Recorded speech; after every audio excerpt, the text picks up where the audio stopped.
스티븐 스필버그 감독의 터미널이라는 영화가 있습니다. 동유럽의 작은 나라 사람인 주인공 빅터 나보스키가 아버지의 오랜 꿈을 이루어 드리기 위해서 미국 뉴욕으로 가는 여정에서 벌어진 일들을 보여주는 영화입니다.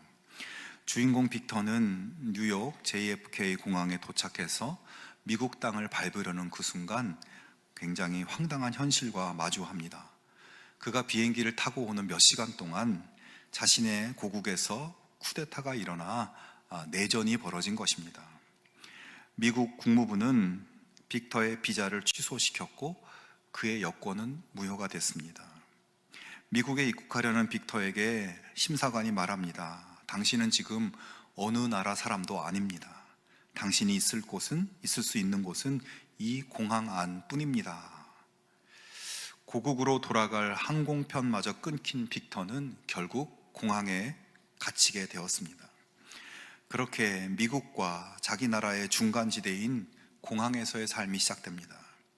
무일푼이었던 그는 수화물 카트를 반납하면 돈이 나온다는 것을 알게 되어 방치된 카트들을 모아서 돈을 벌기 시작합니다. 그렇게 마련한 돈으로 끼니를 해결하고 서점의 책자와 TV를 통해서 영어를 배우고 또 공항 직원들을 친구로 사귀면서 공항에서 잘 버텨나갑니다.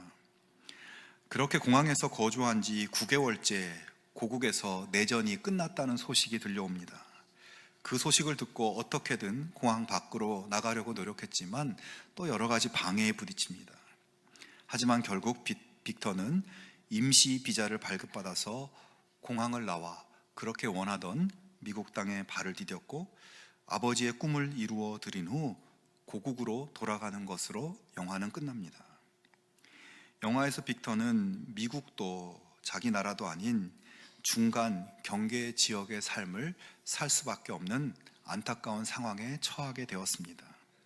하지만 그는 나중에 그 경계 지역의 삶, 이도 저도 아닌 어정쩡한 삶에 적응하고 그곳을 제3의 나라로 여기며 살았습니다.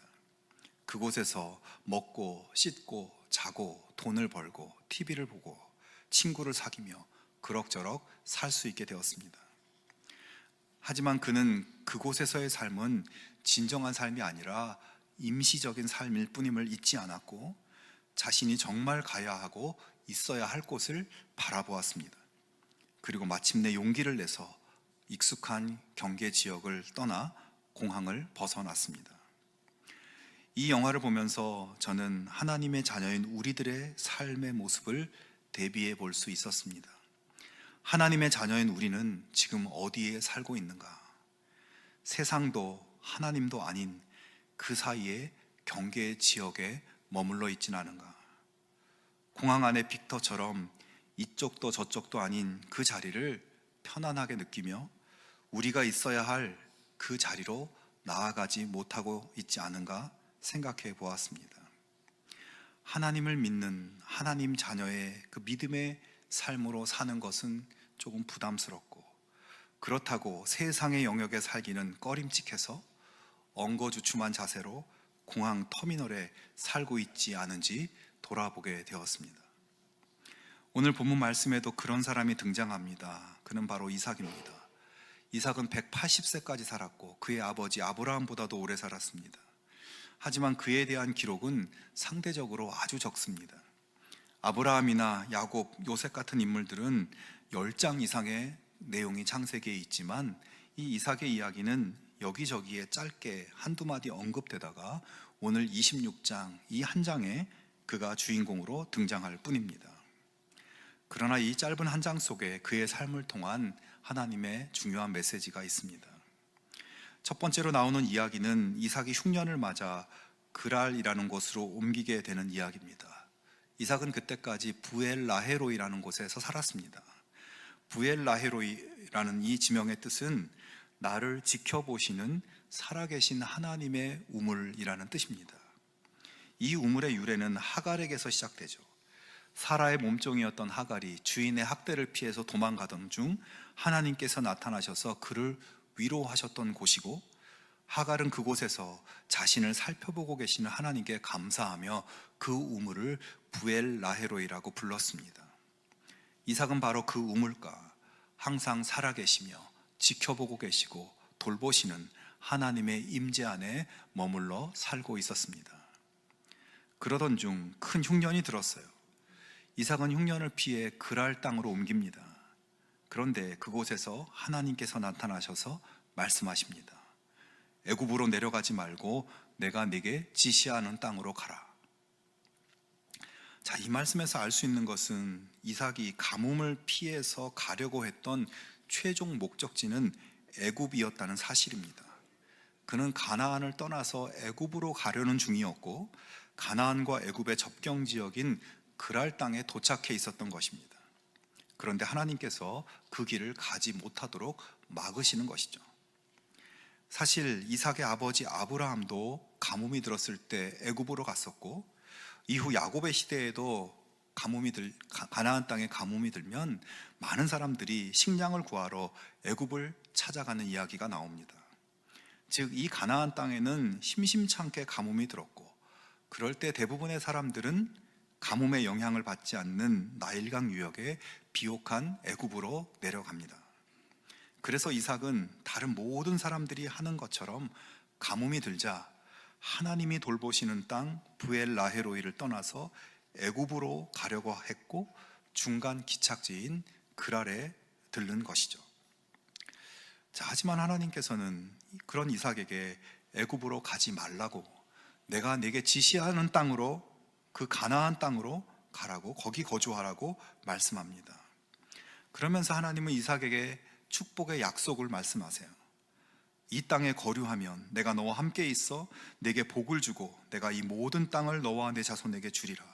내가 내 아버지 아브라함에게 맹세한 것을 이루어 네 자손을 하늘의 별과 같이 번성하게 하며 이 모든 땅을 내 자손에게 주리니 내 자손으로 말미암아 천하 만민이 복을 받으리라. 자, 이삭은 이제 선택해야 합니다. 심각한 흉년이 들어서 많은 사람들이 다 애굽으로 가고 있었고 아무리 생각해도 그게 맞는 길 같은데 나만 홀로 돌이켜 가나안 땅으로 갈 것이냐, 아니면 원래 생각했던 대로 그냥 애굽으로 갈 것이냐. 여러분, 결국 이 선택은 믿음의 문제입니다. 이삭이 하나님이 복을 주시겠다고 약속하시는 그 말씀을 믿고 가뭄이 들었지만 그 땅 가나안으로 갈 것이냐, 아니면 비옥한 땅 애굽으로 갈 것이냐. 믿음의 선택의 문제인 거죠. 자, 이삭은 어떻게 하였을까요? 6절에 이삭이 그랄에 거주하였더니라고 말씀합니다. 이 부분을 그냥 스쳐 지나가면 이삭이 하나님 말씀대로 애굽으로 내려가려다가 멈췄구나 생각할 수 있지만, 여러분, 이 그랄은 가나안도 아니고 애굽도 아닌 말 그대로 중간지대입니다. 하나님은 분명히 애굽으로 가려는 이삭에게 내가 너에게 지시하는 땅 가나안 땅에 거주하라고 했지 그랄 땅에 거주하라고 하지 않으셨어요. 지금 이삭은 애굽으로 가지 말라는 하나님 말씀은 들었지만 가나안 땅에 거주하라는 말씀은 듣지 않는, 하나님의 말씀을 반만 순종하는 자세를 보이고 있었던 것입니다. 그리고 그랄 땅에 잠시 있다가 가나안 땅으로 간 것도 아니었어요. 8절에 보면 이삭이 거기 오래 거주하였다라고 말합니다. 자, 이삭은 그렇게 그랄 땅에 주저앉아 버린 것입니다. 이삭은 하나님을 믿는 믿음이 아예 없었던 것은 아니었어요. 그는 하나님이 나를 살펴보시고 돌보시고 복을 주실 것임을 믿으면서도 현실을 보면 세상의 방법을 따르는 것이 합리적이고 옳아 보여서 믿음대로 행하지 못하고 어정쩡한 자세를 취하고 그 자세로 그 중간지대에 오래 거주하게 된 것입니다. 자, 그런데 그랄 땅에 주저앉은 이삭에게 걱정거리가 생겼습니다. 그것은 지금 우리로서는 잘 이해가 되지 않는 걱정인데 자기 아내 리브가가 너무 예쁜 것이 걱정이었습니다. 그 당시 고대 사회에서 이주자들의 삶은 굉장히 불안한 삶이었어요. 이 이주자들이 새로운 지역으로 옮겨오면 그 원주민들이 환대해 주거나 그런 분위기가 아니었습니다. 텃세가 심했고 심지어 이주민을 습격해서 농사지은 곡식이나 육축이나 그들의 종이나 여자들을 빼앗아 버리고 죽이는 강탈과 폭행이 다반사였습니다. 그런 분위기 속에서 이삭은 이 낯선 땅 그랄 사람들이 자기를 죽이고 자신의 아름다운 아내 리브가를 빼앗을까 봐 두려워했고, 그래서 이삭은 아내 리브가를 누이라고 이야기하며 다녔습니다. 여러분, 그런데 그렇게 불안하고 위태로운 이주민들의 상황에서 아내를 누이로 속여서 목숨을 보존하려고 하는 행동은 이삭만의 행동이 아니라 그의 아버지 아브라함도 그랬었고, 그 당시에 불안과 염려를 안고 사는 이주민이라면 누구나 그렇게 했을 법한 행동입니다. 물론 이삭은 그런 행동이 분명히 문제가 있는 것을 모르지 않습니다. 아버지 아브라함이 그렇게 했을 때 하나님께서 책망하셨다는 것을 알고 있었고, 하나님이 원하지 않으시는 것임을 알고 있었습니다. 그러나 눈앞에 힘든 상황 때문에, 두려움 때문에 하나님을 믿지 않는 사람과 똑같이 행동하고 있는 것입니다. 자, 성도 여러분, 하나님께서는 흉년을 만나서 애굽으로 가려고 하는 이삭, 하나님 없는 세상 속으로 들어가려고 하는 이삭을 강권적으로 멈춰 세우고 약속의 땅, 하나님의 임재와 보살핌의 땅, 하나님의 복이 약속된 땅으로 가라고 하셨습니다. 내 아버지 아브라함의 평생의 삶을 인도한 나를 한번 믿고 그렇게 하라고 하셨습니다. 하지만 이삭은 애굽으로 가지는 않았지만 가나안 땅으로도 가지 않는 어정쩡한 자세로 반응하였고, 그리고 그곳에서 불안과 두려움에 쌓여 하나님이 원하지 않는 세상 사람들의 방법으로 죄를 지으며 살고 있습니다. 그러면서 여전히 가나안 땅을 향해 갈 생각을 하지 않습니다. 여러분, 이런 이삭을 도대체 어떻게 해야 될까요? 그랄 땅에 주저앉아 있는 이 이삭을 어떻게 일으켜서 축복의 땅으로 옮길 것이냐, 하나님이 참 고심이 크셨을 것입니다. 이제 하나님께서 어떻게 하시는지 말씀을 보겠습니다. 12절과 13절에 이삭이 그 땅에서 농사하여 그 해에 100배나 얻었고 여호와께서 복을 주심으로 그 사람이 창대하고 왕성하여 마침내 거부가 되어. 여러분, 참 뜻밖의 방법 아닙니까? 그 땅에 머물고 있는 이삭에게 복을 주셨다는 거예요. 같은 땅, 같은 조건에서 농사를 짓고 목축을 하는 그랄 사람들보다 훨씬 풍성한 100배의 결실을 하게 하셨습니다. 그 땅에 들어갈 때는 가난한 이주민이었는데 하나님께서 그를 창대하고 왕성한 거부로 만들어 주셨습니다. 여러분, 지금 하나님은 이렇게 말을 안 듣는 이삭, 연약한 믿음으로 어정쩡하게 행동하는 이삭을 책망하시고 벌도 주시고 그래서 돌이키게 하는 그런 방법이 아니라 그에게 복을 주셨다는 겁니다. 여러분, 이것이 세상이 이해할 수 없는 하나님만의 은혜의 방법이에요. 세상이 돌아가는 법칙 중에 인과응보의 법칙이라는 것이 있죠. 행위에 대해서 그 결과를 스스로 책임지는 거죠. 행위에 대해서 평가하고 그에 대해 보상을 하거나 징벌을 하거나, 그것이 세상의 법칙입니다. 하지만 하나님은 그런 원리가 아니라 은혜의 원리로 행동하시는 분이에요. 지금 이삭은 마땅히 책망받아야 할 사람으로 보입니다. 하지만 하나님은 은혜의 하나님, 약속을 지키시기 위해 일하시는 하나님, 그래서 그에게 먼저 은혜를 부어주십니다. 그의 행동이 은혜 받을 만해서 은혜를 주시는 것이 아니라 그렇지 않은데도 은혜를 먼저 주시는 거예요. 여러분, 여기서 우리가 깊이 생각해 봐야 할 문제가 있습니다. 우리 자신이 혹시 이삭의 케이스가 아닌지 생각해 봐야 됩니다. 우선 나에게 믿음이 없지는 않지만 하나님의 축복에 약속된 믿음의 삶을 선택하지 못하고 어정쩡한 믿음 생활을 하고 있지 않은지, 예배와 기도는 형식적이고 일주일 사는 동안 하나님과 상관없이 세상 사람들이 사는 것처럼 똑같이 그렇게 살고, 믿는 사람인지 안 믿는 사람인지 구별이 안 되는 경계선에 살고 있지 않은지 돌아볼 수 있기를 바랍니다. 그리고 더 중요한 것은 그렇게 사는데도 불구하고 나에게 아무 일도 일어나지 않고 오히려 하는 일이 잘 되고, 그래서 이렇게 살아도 아무 문제 없네, 이렇게 살아도 괜찮구나 하면서 살고 있지 않은지 여러분 돌아볼 수 있기를 바랍니다. 내가 하나님과 멀어져 있고 내 생각대로, 내 방법대로, 세상의 방법대로 사는데도 아무 문제가 없고 잘 되고 있다고 안심하고 있습니까? 여러분, 그 착각에서 벗어나야 합니다. 하나님은 그런 우리를 참고 계시는 것이고, 그렇게 사랑받을 만하지 않은 우리를 여전히 사랑하시며 은혜의 방법을 쓰고 계신다는 것을 기억할 수 있기를 바랍니다. 여러분, 우리가 지금 살아가는 모든 것이 하나님의 은혜로 된 것이지 내가 잘나서 내가 잘해서 그렇게 된 것이 아닙니다. 이것을 망각하면 정말 심각한 지경이 되는 겁니다. 자, 그렇게 이삭이 하나님의 은혜로 거부가 되었다면 이제 나와야 할 행동은 무엇인가요?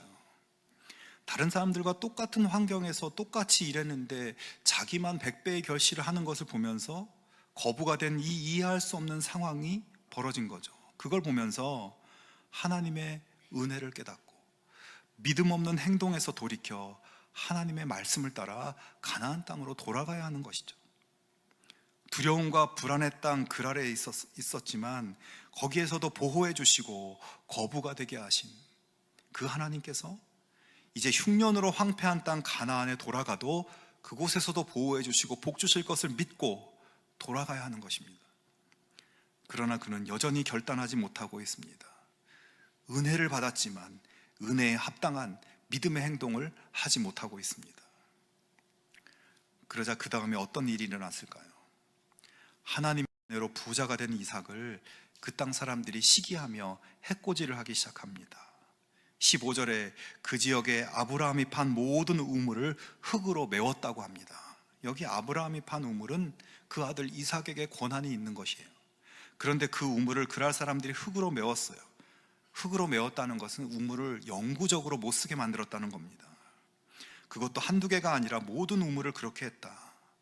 굉장히 억울하고 부당한 경우죠. 참 황당하고 억울한 상황이 되었는데 그 땅의 왕인 아비멜렉이 찾아와서 이야기합니다. 너가 우리보다 강성한 즉 우리를 떠나라. 야, 그동안 너가 우리 땅에 들어와서 사는 것 우리가 그냥 봐줬는데 이제는 안 되겠어.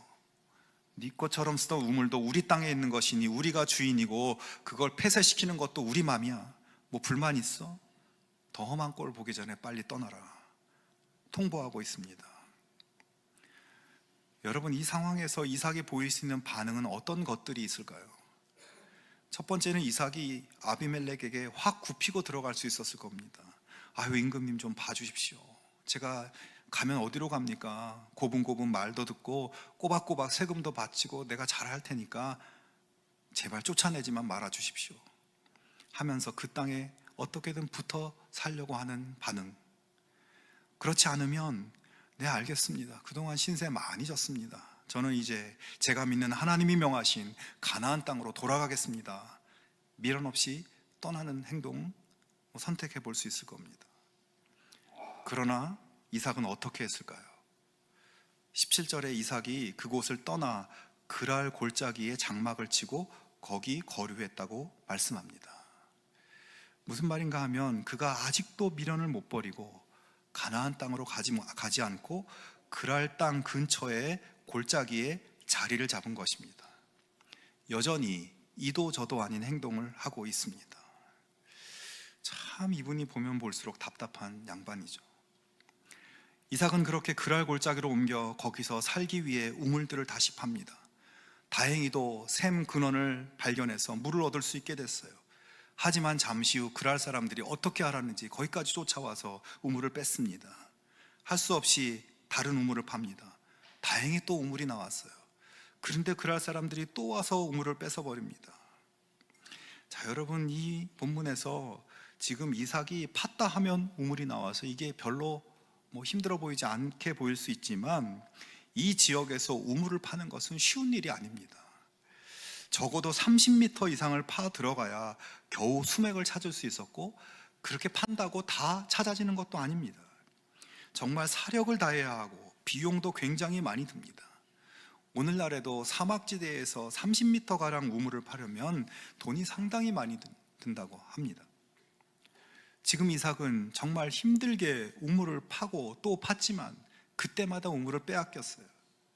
얼마나 속상하고 괴로웠겠습니까? 고통스러운 마음으로 이제 이삭은 그랄 땅에서 상당히 멀찌감치 떠나서 다른 우물을 팝니다. 더 이상 그랄 사람들이 거기까지는 공격을 해오지 않았어요. 그리고 조금 후 이삭은 전에 아버지 아브라함이 살았고 번창했던 브엘세바로 올라갑니다. 흉년이 들어서 떠났던 땅이죠. 하나님이 돌아오라고 했지만 주저하며 가지 못했던 그 땅.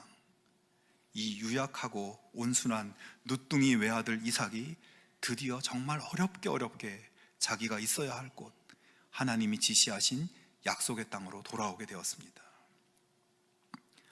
그런 이삭에게 그 밤에 하나님께서 다시 나타나 말씀하십니다. 나는 네 아버지 아브라함의 하나님이니 두려워하지 말라. 내 종 아브라함을 위하여 내가 너와 함께 있어 내게 복을 주어 네 자손이 번성하게 하리라. 자, 이삭은 이 하나님의 말씀에 감사하며 제단을 쌓고 하나님께 예배를 드립니다. 그는 하나님이 약속하신 축복의 땅인 가나안에 돌아와서 하나님께 드리는 예배를 회복하고 하나님의 복을 누리게 되었습니다. 여러분, 이 말씀을 통해서 주시는 하나님의 메시지를 집중해서 들으셔야 합니다. 우리의 삶에서 만나는 고통이나 어려움들, 많은 경우 하나님이 떠나라고 하는데 떠나지 않아 고통을 당한 이삭처럼 우리의 믿음 없는 행동의 결과일 때가 많습니다. 그러므로 우리 삶에서 어려움이나 문제를 만나면 가장 먼저 내가 하나님의 뜻에서 멀어진 행동, 나의 믿음 없는 선택이 어떤 것이었는지 깊이 돌아보고 나에게 믿음으로 순종하기 원하시는 하나님의 뜻이 무엇인지를 구하고 그 뜻을 향해 돌이킬 수 있어야 하는 것입니다.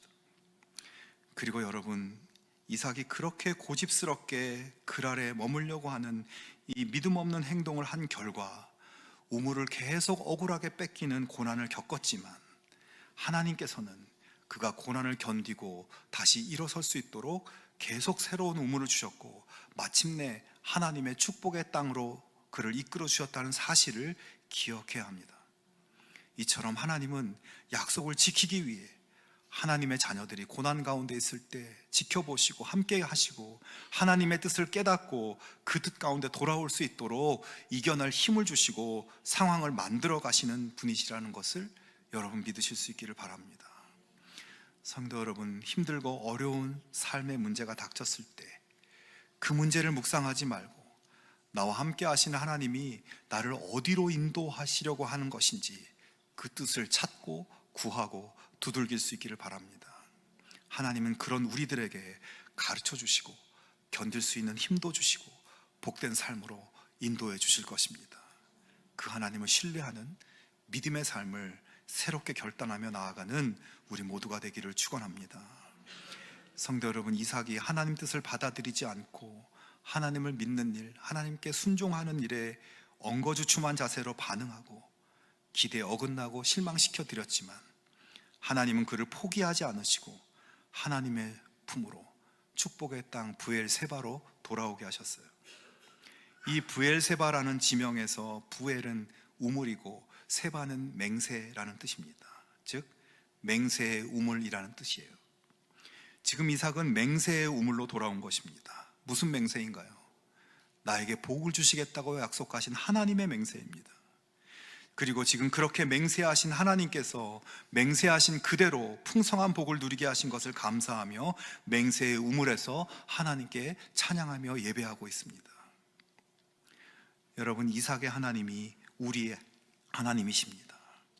이삭에게 행하셨던 것처럼 우리를 위해서도 일하십니다.